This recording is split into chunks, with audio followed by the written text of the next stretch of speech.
Good morning. അപ്പോൾ അടുത്ത് നമുക്ക് പറയാനുള്ളത് റെപ്രസെൻറ്റേറ്റീവ് കോഡിംഗ് സ്റ്റാൻഡേർഡ്സ് ആണ്. അപ്പോൾ ഇതിലെന്തൊക്കെയാണ് നമ്മൾ കീപ്പ് ചെയ്യേണ്ട സ്റ്റാൻഡേർഡ്സ് എന്തൊക്കെയാണ് എന്ന് പറയുന്നുണ്ട്. അപ്പോൾ ഫസ്റ്റത്തെ കാര്യം എന്ന് പറയുന്നത് ഇൻഡൻറ്റേഷൻ ആണ്.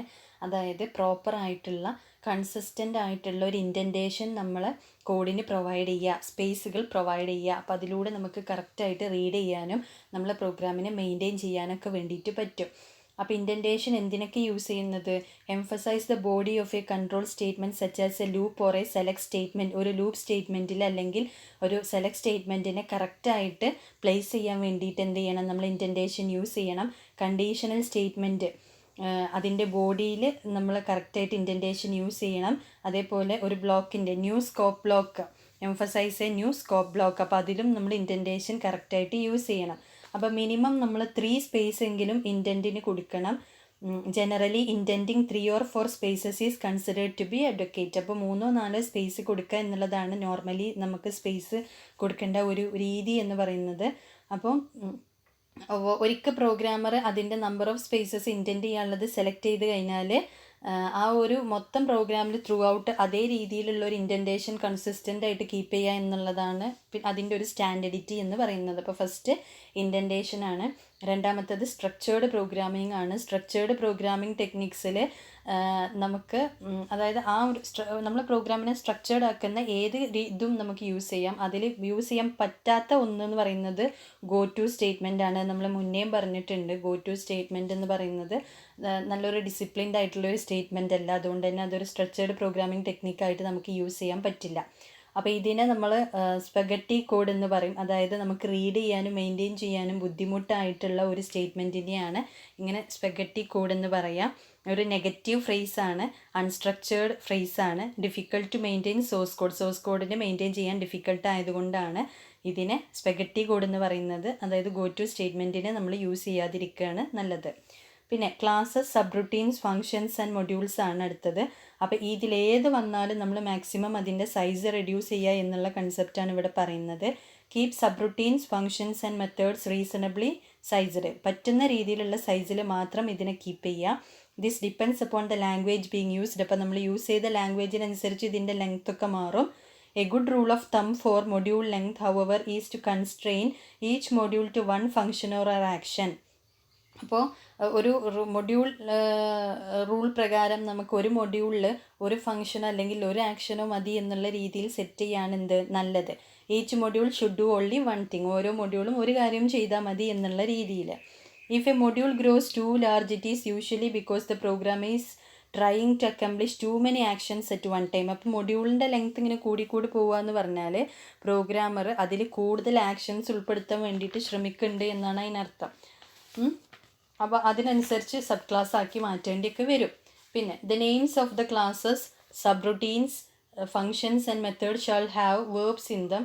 അതേപോലെ തന്നെയാണ് നമ്മൾ യൂസ് ചെയ്യുന്ന മെത്തേഡ്സ്, ഫങ്ഷൻസ്, സബ് റുട്ടീൻസിനൊക്കെ അതിലെന്ത് വേണം? നമ്മൾ കൊടുക്കുന്ന പേരിൽ വേർബ് യൂസ് ചെയ്യാൻ വേണ്ടിയിട്ട് നോക്കുക. അതായത് ഒരു മീനിങ് ഫുൾ ആയിട്ടുള്ള രീതിയിൽ ഗെറ്റ് നെയിം, കമ്പ്യൂട്ട് ടെമ്പറേച്ചർ, ആ രീതിയിൽ കൊടുക്കുമ്പോൾ നമുക്ക് കാണുമ്പോൾ തന്നെ മനസ്സിലാവില്ലേ? ഗെറ്റ് നെയിം എന്ന് പറഞ്ഞാൽ നെയിം കിട്ടാൻ വേണ്ടിയിട്ടാണ്, കമ്പ്യൂട്ട് ടെമ്പറേച്ചർ കമ്പ്യൂട്ട് ചെയ്യാൻ വേണ്ടിയിട്ടാണ് എന്നുള്ളതൊക്കെ എന്ത് ചെയ്യാം? നമുക്ക് കറക്റ്റായിട്ട് മനസ്സിലാവുന്നുണ്ട്. പിന്നെ അടുത്തത് സോഴ്സ് ഫയൽസ് ആണ്. There are conventions on how file should be named. നമുക്ക് ഫയൽ എങ്ങനെ നെയിം ചെയ്യണം, ഫയൽ എന്താണ് കണ്ടെയ്ൻ ചെയ്യേണ്ടത്, അങ്ങനത്തെ കാര്യങ്ങളൊക്കെ എന്തുണ്ട്? നമുക്ക് ഓൾറെഡി അതിൻ്റെ കൺവെൻഷൻസും കാര്യങ്ങളൊക്കെ ഉണ്ട്. Such that a reader can get some idea about what the file contains. അപ്പോൾ ഇതിലൂടെയൊക്കെ ആ ഫയലിലൊക്കെ എന്താണ് എന്നുള്ളത് ആർക്കൊരു ഐഡിയ കിട്ടും? റീഡർക്ക് ഒരു ഐഡിയ കിട്ടും. അപ്പോൾ അതിൻ്റെ കൺവെൻഷൻസിൻ്റെ എക്സാമ്പിളാണ് താഴെ പറഞ്ഞിട്ടുള്ളത്. Java source file should have the extensions dot Java. Java files ആണെന്നുണ്ടെങ്കിൽ അതിനെന്ത് വേണം? ഡോട്ട് ജാവ എന്നുള്ള എക്സ്റ്റൻഷൻ വേണം. പിന്നെ each file should contain one outer class and the class name should B same as the file name. ഓരോ ഫയലിനും ഒരു outer class ഉണ്ടായിരിക്കണം. ആ ക്ലാസ്സിൻ്റെ പേരും ഫയൽ നെയിമും സെയിം ആയിരിക്കണം. ഇതൊക്കെ ജാവ പ്രോഗ്രാം എഴുതുമ്പോൾ അറിയുന്നുണ്ടാവും. Line length should be limited to less than 80 columns. 80 കോളംസിൻ്റെ ലെസ്സർ ആയിരിക്കണം ലൈൻ ലെങ്ത് എന്ന് പറയുന്നത്. സ്പെഷ്യൽ ക്യാരക്ടേഴ്സ് അവോയ്ഡ് ചെയ്യണം. ലൈൻ ലെങ്ത് കൂടുകയാണെന്നുണ്ടെങ്കിൽ it should be continue or the continuation should be made very clear. ഇനി continue ചെയ്യുകയാണെന്നുണ്ടെങ്കിൽ അതിനെ ക്ലിയർ ആയിട്ട് എന്ത് ചെയ്യണം? സ്പെസിഫൈ ചെയ്യണം. അതെങ്ങനെ വരും എന്നുള്ളത് വരുന്നുണ്ട് കേട്ടോ. എവിടെ നമുക്ക് സ്പ്ലിറ്റ് ചെയ്യാം എന്നുള്ളത് നമുക്ക് പറയുന്നുണ്ട്. പിന്നെ നെയിമിംഗ് കൺവെൻഷൻസ് ആണ് അടുത്തത്. Package name should be in lower case. Package names ഒക്കെ എപ്പോഴും സ്മോളർ ലെറ്ററിൽ എഴുതാം. എക്സാമ്പിൾ മൈ പാക്കേജ് കണ്ടോ, ഫുൾ സ്മോളറിലാണ്. Type name should be nouns and should start with upper case. Type name upper കേസിലായിരിക്കണം തുടങ്ങേണ്ടത്. അതേപോലെ നൗൺസ് ആയിരിക്കണം. Day, date of birth, event handler, കണ്ടില്ലേ അതിലൊക്കെ സ്റ്റാർട്ടിങ് എന്താണ്, ക്യാപിറ്റൽ ലെറ്റർ ആണ്. Variable name should be noun starting with lower case. Variable names nouns ആയിരിക്കണം, lower കേസിലായിരിക്കണം തുടങ്ങേണ്ടത്. നെയിം, എമൗണ്ട്, അതൊക്കെ അതിൻ്റെ എക്സാമ്പിളാണ്. Constant name should B all upper case. Constant ആയിട്ട് നമ്മളിപ്പോൾ യൂസ് ചെയ്യുന്നില്ല, പ്രിൻസിപ്പിൾ, സിമ്പിൾ, ഇൻട്രസ്റ്റ് എന്നുള്ളതൊക്കെ എപ്പോഴും എന്തായിരിക്കണം, ഫുൾ ക്യാപിറ്റൽ ലെറ്ററിലായിരിക്കാം. PI, മാക്സ് ഐട്രേഷൻസ്, അപ്പോൾ അതൊക്കെ ഫുൾ ക്യാപിറ്റൽ ലെറ്ററിലാണ്. Method name should be verb starting with lower case. Method നെയിംസിൽ വേർബ്സ് ആയിരിക്കണം, അതിൽ ലോവർ കേസ് ആയിരിക്കണം. ഗെറ്റ് വാല്യൂ, ഗെറ്റ് നെയിം എന്നൊക്കെ പറഞ്ഞ പോലെ. Private class variable should have the underscore suffix. ഇപ്പോൾ പ്രൈവറ്റ് ക്ലാസ്സിന് നമുക്ക് അണ്ടർസ്കോർ സഫിക്സ് യൂസ് ചെയ്യാൻ പറ്റും. പ്രൈവറ്റ്, ഇൻറ്റ്, വാല്യൂ കണ്ടോ, സഫിക്സ് ആയിട്ട് എന്ത് കൊടുത്തിട്ടുണ്ട്, അണ്ടർസ്കോർ കൊടുത്തിട്ടുണ്ട്. Some standards will require this to be a prefix. ചില സ്റ്റാൻഡേർഡ്സിൽ അത് പ്രിഫിക്സ് ആയിട്ടും ഉപയോഗിക്കാറുണ്ട്. Variables with a large scope should have long names. ഒരുപാട് സ്കോപ്പുള്ള, അതായത് ലാർജ് സ്കോപ്പുള്ള വേരിയബിൾസിന് ലോങ് നെയിംസ് യൂസ് ചെയ്യാൻ വേണ്ടിയിട്ട് നോക്കുക. Variables with small scope can have short names. Loop iteration should be named IJK. Loop ഐട്രേഷന് IJK യൂസ് ചെയ്യാണ് നല്ലത്.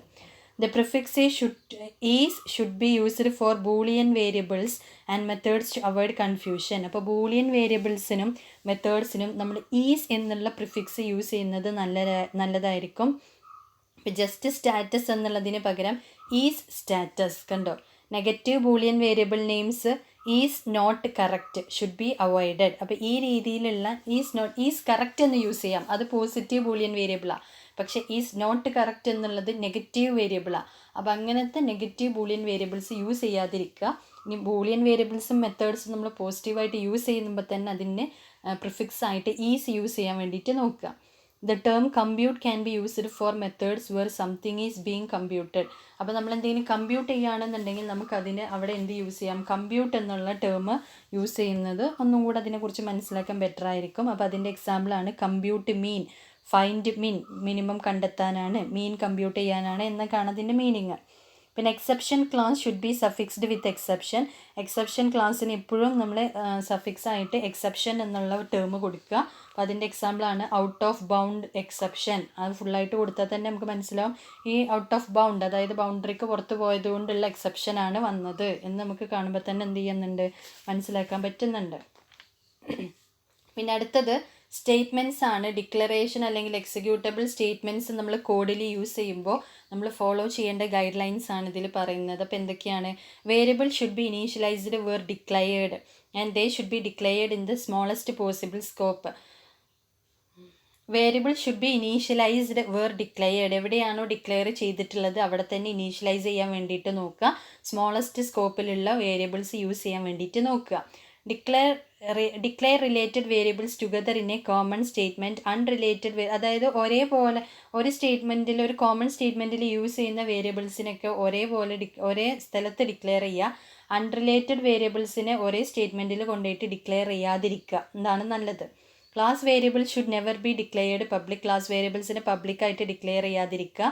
Use only loop control statements in a for loop. For ലൂപ്പിൽ loop control statements മാത്രം use ചെയ്യുക. Loop variable should be initialised immediately before the loop. ലൂപ്പിൻ്റെ തൊട്ട് മുന്നേ ആയിട്ട് ലൂപ്പ് വേരിയബിൾസിന് ഇനീഷ്യലൈസ് ചെയ്യാൻ വേണ്ടിയിട്ട് നോക്കുക. Avoid the use of break and continue in a loop. ലൂപ്പിൽ ബ്രേക്കും കണ്ടിന്യൂവും അവോയ്ഡ് ചെയ്യുക. Avoid the use of do while construct. Do while construct ഒഴിവാക്കുക. കാരണം എന്താ, ഡു ചെയ്ത് കഴിഞ്ഞിട്ടാണ് നമ്മൾ വൈൽ കണ്ടീഷൻ കൊടുക്കുന്നത്. അതൊന്നും കൂടെ നെഗറ്റിവിറ്റിയാണ് ഉണ്ടാവുക. അതിലേറെ നല്ലത് വൈൽ എന്നുള്ള കണ്ടീഷൻ കൊടുത്തിട്ട് ഡു ചെയ്യുകയാണ്. കണ്ടീഷൻ ശരിയാണെങ്കിൽ ചെയ്താൽ മതിയല്ലോ, മറ്റേത് ചെയ്ത് കഴിഞ്ഞിട്ടാണ് കണ്ടീഷൻ ചെക്ക് ചെയ്യുക അല്ലേ. അതുകൊണ്ടാണ് അതൊക്കെ ഒഴിവാക്കാൻ പറയുന്നത്. Avoid complex conditional expressions, temporary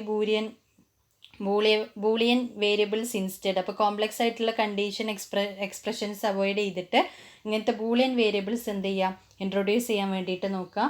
avoid executable statements in conditionals. കണ്ടീഷണൽസിൽ എക്സിക്യൂട്ടബിൾ ആയിട്ടുള്ള സ്റ്റേറ്റ്മെൻറ്റ്സിനെ അവോയ്ഡ് ചെയ്യാൻ വേണ്ടിയിട്ട് നോക്കുക. ഇതൊക്കെ നമ്മൾ കോമൺ ആയിട്ട് നമ്മൾ ചെയ്യുന്ന കാര്യങ്ങൾ തന്നെയാണ്, ഒന്നും കൂടെ എൻഹാൻസ്ഡ് ആയിട്ട് പറയുന്നു എന്നുള്ളൂ കേട്ടോ. പിന്നെ ബ്രേസസ് യൂസ് ചെയ്യുന്ന കാര്യമാണ് അടുത്ത് പറയുന്നത്. Braces are used to delimit the bodies of conditional statements. അപ്പം നമ്മൾ കണ്ടീഷണൽ സ്റ്റേറ്റ്മെൻറ്റ്സ് കൺട്രോൾ കൺസ്ട്രക്ട്സിൽ സ്കോപ്പിൽ ഒക്കെ എന്തുണ്ട്, ബ്ലോക്സ് ഓഫ് സ്കോപ്പിലൊക്കെ നമ്മൾ ബ്രേസസ് യൂസ് ചെയ്യുന്നുണ്ട്. പ്രോഗ്രാമർ ഷാൾ യൂസ്, അപ്പോൾ ഈ പറഞ്ഞിട്ടുള്ള 2 രീതിയിൽ ബ്രേസസ് യൂസ് ചെയ്യാം. ഒന്ന് നോക്കുക, for int j equal to 0, j less than max iterations plus j കഴിഞ്ഞിട്ട് ബ്രേസ് ഓപ്പൺ ചെയ്യുന്നത് താഴെയാണ്. പിന്നെ അതിൻ്റെ ഉള്ളിൽ എന്തൊക്കെ ചെയ്യണം എന്നുള്ളത് നമ്മൾ എഴുതി കൊടുത്തതിന് ശേഷം താഴെ എന്ത് ചെയ്തു, ബ്രേസ് ക്ലോസ് ചെയ്തു. പിന്നെ മറ്റൊരു കാര്യം എന്ന് പറയുന്നത് കെർണിഗൻ അല്ലെങ്കിൽ റിച്ചി സ്റ്റൈലാണ് താഴെ പറയുന്നത്. For int j equal to 0, j less than max iterations plus j എന്ന് കഴിഞ്ഞിട്ട് അവിടെ തന്നെ കേളി ബ്രേസ് ഓപ്പൺ ചെയ്യാണ്. എന്നിട്ട് സ്റ്റേറ്റ്മെൻറ്റ്സ് എഴുതി കഴിഞ്ഞിട്ട് എന്ത് ചെയ്യാണ്, കേളി ബ്രേസ് ക്ലോസ് ചെയ്യാണ്. അപ്പോൾ ഇതെന്താണ്, രണ്ടും അലോ ചെയ്തിട്ടുള്ള ഫോർമാറ്റ് തന്നെയാണ്. പക്ഷെ നമുക്കൊന്നും കൂടി റീഡ് ചെയ്യാൻ ഈസി നമ്മൾ ആദ്യം എഴുതിയിട്ടുള്ളതല്ലേ, താഴെ ബ്രേസ് കൊടുത്തിട്ടുള്ളത്. It is felt that the former brace style is more readable and leads to neater looking code than the later style. അല്ലേ, ഒന്നും കൂടെ കണ്ടാൽ നമുക്ക് മനസ്സിലാവുന്നത് നീറ്ററായിട്ടും വായിക്കാൻ പറ്റുന്നതൊക്കെ നമ്മൾ ആദ്യം എഴുതിയിട്ടുള്ള ബ്രേസാണ്. അപ്പോൾ ആ രീതിയിൽ യൂസ് ചെയ്യാം. മറ്റേതും ആക്സെപ്റ്റബിൾ ആണ്, പ്രോഗ്രാമിന് തെറ്റൊന്നും വരുന്നില്ല കേട്ടോ. Whichever style is used be sure to be consistent throughout the code. അപ്പോൾ ഏത് സ്റ്റൈൽ യൂസ് ചെയ്താലും ഒരു പ്രോഗ്രാമിൻ്റെ ഒരു ഭാഗത്ത് പോയിട്ട് നമ്മൾ നേരത്തെ ആദ്യം പറഞ്ഞിട്ടുള്ള അത് വഴി ചെയ്യുക, രണ്ടാമത്തേൽ റിച്ചി സ്റ്റൈൽ പോയിട്ട് ചെയ്യുക, അങ്ങനെ ചെയ്യരുത്. നമ്മൾ കോമൺ ആയിട്ടുള്ള സ്റ്റാൻഡേർഡിറ്റി കീപ്പ് ചെയ്ത് ആ ഒരു പ്രോഗ്രാമിൽ ഏത് സ്റ്റൈൽ യൂസ് ചെയ്യുന്നോ ഫുള്ളായിട്ട് ആ ഒരു സ്റ്റൈൽ തന്നെ യൂസ് ചെയ്തിട്ട് മുന്നോട്ട് പോകാൻ വേണ്ടിയിട്ട് നോക്കുക. പിന്നെ അടുത്ത് പറയുന്നത് കമ്പൈലർ വാർണിങ്സ് ആണ്. കമ്പൈലർ വാർണിങ്സ് എന്ന് പറഞ്ഞാൽ compilers often issue 2 types of messages. 2 രീതിയിലുള്ള മെസ്സേജസ് നമുക്ക് വരും. ഒന്ന് വാർണിങ്സും എറേഴ്സും. നിങ്ങൾ സി ഒക്കെ ചെയ്യുമ്പോൾ എപ്പോഴും കണ്ടിട്ടുണ്ടാവും. അപ്പോൾ compiler warnings normally do not stop the compilation process. Warning കാണിച്ചു എന്ന് വിചാരിച്ചിട്ട് കമ്പൈലേഷൻ പ്രോസസ്സ് നിർത്തുന്നില്ല കമ്പൈലറെ. However compiler errors do stop the compilation process. പക്ഷേ എററാണ് വന്നതെന്നുണ്ടെങ്കിൽ നമ്മളെ കമ്പൈലേഷൻ എന്താവും, സ്റ്റോപ്പാവും. വാർണിങ്ങിന് പ്രോസസ്സ് സ്റ്റോപ്പ് ആവില്ല. എററാണ് വന്നതെന്നുണ്ടെങ്കിൽ കമ്പൈലേഷൻ പ്രോസസ്സ് സ്റ്റോപ്പ് ആവും. Forcing the developer to fix the problem and റീകമ്പൈലർ.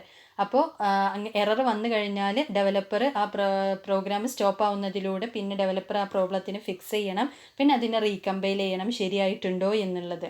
Compiler and linker warning shall be treated as errors and fixed. അപ്പോൾ എറേഴ്സിന് കണ്ടാൽ അതിനെന്ത് ചെയ്യണം, ഫിക്സ് ചെയ്യണം. വാർണിങ്സ് ആണെന്നുണ്ടെങ്കിൽ കമ്പൈലേഷൻ പ്രോസസ്സ് കുഴപ്പമില്ലാണ്ട് മുന്നോട്ട് പോകും. പിന്നെ അടുത്ത് പറയുന്നത് developers shall study the documentation pages associated with a compiler and choose the options which fully enable the compiler's code checking features. അപ്പോൾ ഡെവലപ്പർ എന്താ ചെയ്യേണ്ടത് വെച്ചാൽ കമ്പൈലറുമായിട്ട് റിലേറ്റ് ചെയ്തിട്ടുള്ള എല്ലാ ഡോക്യുമെൻറ്റേഷൻ പേജസും ഡെവലപ്പർ നന്നായിട്ട് അറിഞ്ഞിരിക്കണം.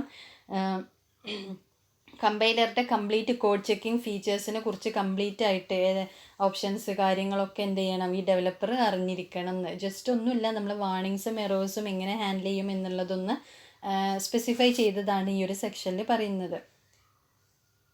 അപ്പോൾ നമുക്കറിയാം നമ്മൾ പ്രോഗ്രാം ഓൾറെഡി വാർണിംഗ് കാണിച്ചാൽ വർക്ക് ചെയ്യും എന്ന് പറഞ്ഞു അല്ലേ. പക്ഷേ നമുക്കതൊരു നല്ലതാണ്, നല്ല പ്രോഗ്രാമാണ് എന്നുണ്ടെങ്കിൽ അതിനെന്ത് ചെയ്യണം, ആ വാർണിങ്ങും കൂടെ ഇല്ലാത്ത രീതിയിൽ നമ്മൾ ചെയ്യാൻ വേണ്ടിയിട്ട് നോക്കുക. പ്രോഗ്രാം റണ്ണാവും പക്ഷെ ഒരു വാർണിങ്ങും ഇല്ലാത്ത രീതിയിൽ. അപ്പോൾ ആര് ചെയ്ത് നോക്കിയാലും നല്ല കറക്റ്റായിട്ട് ഔട്ട്പുട്ട് കിട്ടുന്ന രീതിയിൽ വാർണിംഗ് ഒന്നും ഇല്ലാത്ത രീതിയിൽ ചെയ്യാൻ വേണ്ടിയിട്ട് ശ്രദ്ധിക്കുക കേട്ടോ.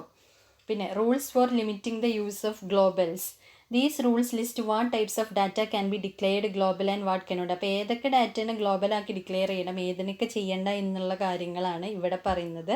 വിത്ത് a view to limit the data that needs to be defined with global scope. അപ്പോൾ ഗ്ലോബൽ എന്ന് പറഞ്ഞാൽ അതെല്ലാവർക്കും ആക്സസ് ചെയ്യാൻ പറ്റുന്ന ഒരു ഡാറ്റ ആയിരിക്കും.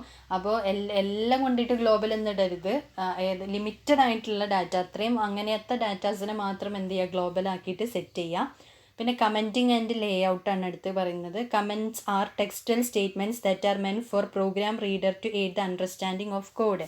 അപ്പോൾ കോഡിനെ നന്നായിട്ട് മനസ്സിലാക്കാൻ വേണ്ടിയിട്ട് പ്രോഗ്രാം റീഡർക്ക് അതിന് എഴുതി വെച്ചിട്ടുള്ള കുറച്ച് ടെക്സ്റ്റൽ സ്റ്റേറ്റ്മെൻറ്റ്സിനെയാണ് കമൻറ്റ്സ് എന്ന് പറയുന്നത്. Comments explaining the function of the subroutine or key aspects of the algorithm shall be frequently used. അപ്പോൾ ആ ഒരു സബ്റൂട്ടീൻ്റെ ഫംഗ്ഷൻ എക്സ്പ്ലെയിൻ ചെയ്യുന്നുണ്ടാവും, അല്ലെങ്കിൽ ആ ഒരു അൽഗോരിതത്തിനെ കുറിച്ച് എക്സ്പ്ലെയിൻ ചെയ്യുന്നതൊക്കെ ഈ കമൻസിലായിരിക്കും, അവിടെ ആയിരിക്കും എഴുതി വെച്ചിട്ടുണ്ടാവുക. Comment should explain what the code is doing or why code is here so that the code can become almost standalone for understanding the system. അപ്പോൾ കമൻസ് നോക്കിയാൽ ഈ കോഡ് എന്താണ് ചെയ്യുന്നത്, ഈ കോഡ് എന്തിനാണ് ഇവിടെ എഴുതിയിട്ടുള്ളത് എന്നുള്ളത് നമുക്ക് മനസ്സിലാവും. അതേപോലെ തന്നെ നമുക്ക് ആ സിസ്റ്റം ഒരാളെ ഹെൽപ്പില്ലാതെ തന്നെ നമുക്ക് മനസ്സിലാക്കാൻ വേണ്ടിയിട്ട് പറ്റും കമൻസ് ഉണ്ടെങ്കിൽ. Comments shall generally be provided for blocks of code and in many cases only comments for modules need to be provided. Providing comments for modules is most useful. ഇപ്പോൾ നമ്മൾ മൊഡ്യൂളിന് കമൻസ് പ്രൊവൈഡ് ചെയ്യുന്ന കാര്യമാണ് ഇപ്പോൾ ഇവിടെ പറയുന്നത്. As modules form the unit of testing. ഓരോ മൊഡ്യൂളായിട്ടാണ് നമ്മൾ unit testing നടത്തുക അല്ലേ, കമ്പൈലിങ്, വെരിഫിക്കേഷൻ, മോഡിഫിക്കേഷൻസ് ഒക്കെ നടത്തുക. അപ്പോൾ ഓരോ മൊഡ്യൂളിനും അതിൻ്റേതായിട്ടുള്ള കമൻസ് അതിൻ്റെ ഉള്ളിൽ എന്ത് ചെയ്യുക, കീപ്പ് ചെയ്യുക.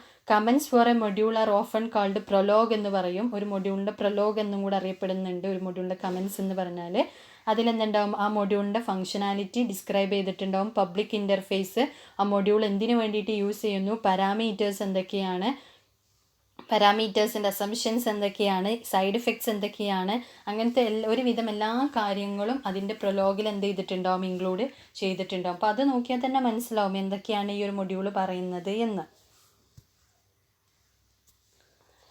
Java provides documentation comments that are delimited by. അപ്പോൾ ജാവയിൽ നമ്മൾ ഡോക്യുമെൻറ്റേഷൻ കമൻറ്റ്സ് യൂസ് ചെയ്യുന്നത്, അപ്പോൾ അതിൻ്റെ സിമ്പിളും കാര്യങ്ങളും അതിൽ കാണിച്ചിട്ടുണ്ട്. And which could be extracted to HTML files. ഇതിന് നമുക്ക് HTML ഫയൽസിലേക്ക് എക്സ്ട്രാക്ട് ചെയ്യാൻ വേണ്ടിയിട്ടും പറ്റും. അപ്പോൾ പല രീതിയിലുള്ള ഉണ്ട് എന്ന് നമ്മൾ പറഞ്ഞു. In addition to prologue for modules coding standards may vary how and where comment should be located. Some such guidelines are. അപ്പോൾ എവിടൊക്കെയാണ് നമ്മൾ കമൻസിനെ എഴുതേണ്ടത്, ലൊക്കേറ്റ് ചെയ്യിപ്പിക്കേണ്ടത് എന്നുള്ളതിനനുസരിച്ചുള്ള ഗൈഡ് ലൈൻസ് ആണ് താഴെ പറഞ്ഞിട്ടുള്ളത്. Single line comments for a block of code should be aligned with the code they are meant for. Single line comment ആണെന്നുണ്ടെങ്കിൽ ഏത് കോഡിന് വേണ്ടിയിട്ടാണോ നമ്മൾ എഴുതിയിട്ടുള്ളത് അതിൻ്റെ കൂടെ തന്നെ എഴുതുക.